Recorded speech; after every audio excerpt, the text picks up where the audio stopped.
Salam inovasi dan kreasi. Selamat berjumpa kembali, sahabat kampung, sahabat komunitas kampung di acara talk show Komunitas Kampung. Kami percaya bahwa komunitas kampung mempunyai pengetahuan, mempunyai kearifan lokal, dan mempunyai inovasi di dalam memajukan kampung, di dalam memajukan usaha-usaha secara inovatif dan kreatif. Sahabat kampung semua, kami dari Yayasan Capa datang ke sebuah desa, tepatnya salah satu lokasi di desa di Kabupaten Muara Jambi, Kecamatan Kabupaten Batanghari, Bajubang, untuk bertemu dengan seorang tokoh perempuan.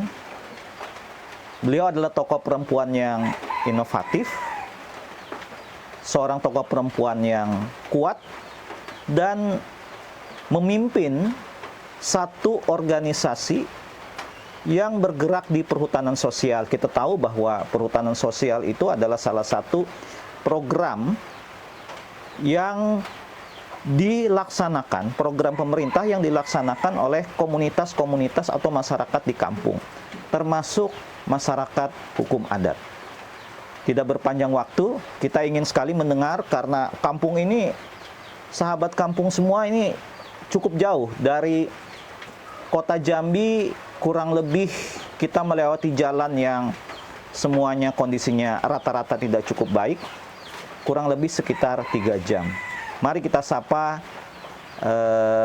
tokoh komunitas kampung kita pada hari ini. Namanya siapa? Ayu? Namanya Yunani. Yunani itu berarti saya memanggilnya apa nih? Ayu Nani atau siapa? Yunani ya, Yunani. Usia Yunani berapa? 39 tahun. 39 tahun. Ayu Nani aktif di mana selama ini? Aktifnya ya di sini. Di organisasi apa Ayu Nani aktif? Di perhutanan sosial. Di perhutanan sosial. Nama organisasinya Kelompok Tani Hutan ya, saya dengar ya. Kelompok Tani Hutan KTH Maju Bersama. KTH Maju Bersama. Itu kira-kira kita bisa nggak dijelaskan, Yuk Nani, kenapa ada yang namanya Kelompok Tani Hutan Maju Bersama? Sejarahnya bagaimana itu? Sejarahnya dulu kan kami tinggal di sini karena memang ini tanah leluhur dari nenek moyang kami di sini. Jadi kami di sini setelah berlanjutnya di sini adalah hutan ini diberikan pemerintah izin ke PT Reki untuk menjadi hutan kawasan. Setelah menjadi hutan kawasan, dari situlah kami ingin dilegalkan tinggal di sini, nggak mau diakuin sama pemerintah. Nah, dari situlah kami berniat untuk melakukan ke perhutanan sosial. Jadi lokasi perhutanan sosial itu adalah tanah leluhur, tanah nenek moyang dari masyarakat adat Batin 9 yang dinamakan Batin 9 Simpang Macan Luar. Kemudian dia bermitra ya, Kelompok Tani Hutan ini dengan PT Restorasi Ekosistem Indonesia atau PT Reki. Yunani kan sebagai ketua kelompok. Dan yang menarik juga adalah Yunani juga seorang ibu rumah tangga ya, seorang perempuan. Iya. Itu tidak mudah menurut kita ya, menjadi seorang pemimpin sebuah lembaga yang bergerak di perhutanan sosial, dan luasnya cukup signifikan, cukup besar ya, areal perhutanan sosial ini kurang lebih 399 hektar. Itu luas sekali itu. Bagaimana caranya Yunani mungkin bisa berbagi cerita kepada sahabat kampung semua yang sedang menyaksikan kita ini, itu bagaimana caranya Ayu Nani bisa memimpin organisasi itu? Ya, kita bersama-sama sama masyarakat, kita bisa kebun di situ kan bisa bersama-sama sama masyarakat. Saya juga dibantu sama masyarakat dan juga dibantu yang tua-tua dari saya, masih ada juga bisa bantu saya. Oh, jadi semua saling membantu, itu menjadi kata kuncinya ya. Iya. Jadi sebenarnya Yunani itu bekerja tidak sendirian. Tidak sendirian. Mengelola organisasi juga tidak sendirian, sendirian. tapi secara bersama-sama. Sama-sama. Untuk bisa meyakinkan orang-orang untuk bisa bekerja sama itu bagaimana caranya? Ya, saya meyakinkan karena kita bersama-sama sama masyarakat, kita bisa terus campur-campur juga lah, seperti kayak buah-buahan, Ada buah-buahan, segala pinang. macam. Pokoknya apa yang bisa ditanam itu ditanam.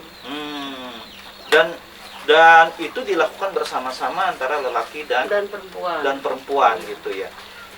Yunani, perempuan itu kan menjadi di dalam kultur Indonesia. Ini yang membedakan menurut saya. Itu dianggap sebagai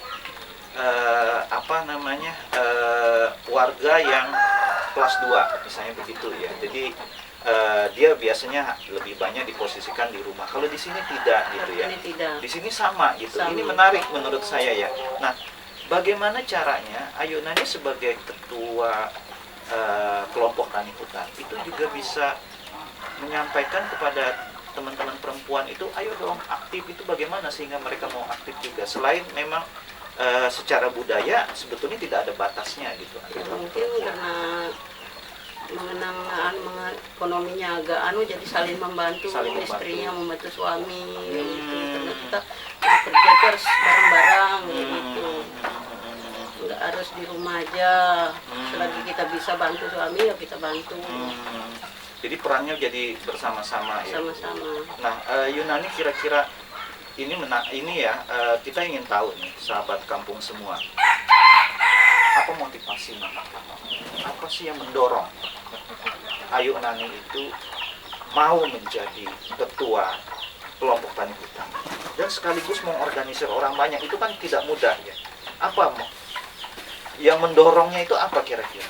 Ya, mengenang di sini kan kebetulan saya sedikit karena di sini dulu almarhum bapak saya, jadi dituakan di sini. Memang saya punya kakak yang paling tua tapi nggak tinggal di sini, jadi amanah lah dari almarhum bapak saya itu untuk memimpin adik-adik saya. Kebetulan yang tinggal di sini semuanya adik-adik saya, jadi dari situlah keinginan saya untuk menjadi ketua kelompok Tani Maju Bersama, biar nggak dipimpin sama orang yang udah asing kayak gitu. Kami nggak setuju kayak gitu.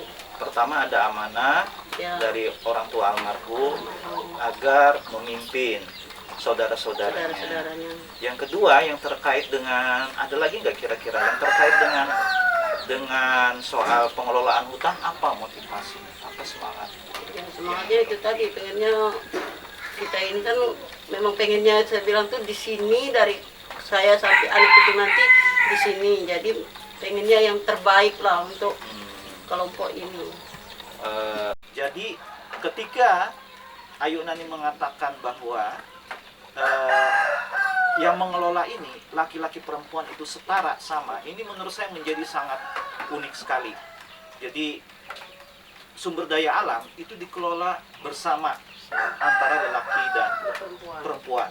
Begitu ya Ayu ya. Iya. Melihat implementasi dari konvensi internasional, dari partisipasi perempuan, dan bagaimana perempuan bisa menggerakkan perlindungan terhadap kawasan hutan, itu ada di sebuah tempat yang jauh dari fasilitas-fasilitas mewah. Dan yang menarik itu digerakkan oleh orang-orang biasa, komunitas-komunitas kampung, dan kepada mereka lah seharusnya kita berterima kasih. Kepada mereka lah kemudian sumber daya alam yang dikelola secara berkelanjutan digantungkan. Buat kita, semoga ini bisa memberikan inspirasi bagi banyak orang, inspirasi dari orang kampung, sesuatu yang biasa tapi sangat luar biasa gitu. Mari kita tutup talk show kita pada hari ini dengan salam inovasi dan kreasi. Terima kasih, sampai berjumpa kembali di talk show berikutnya.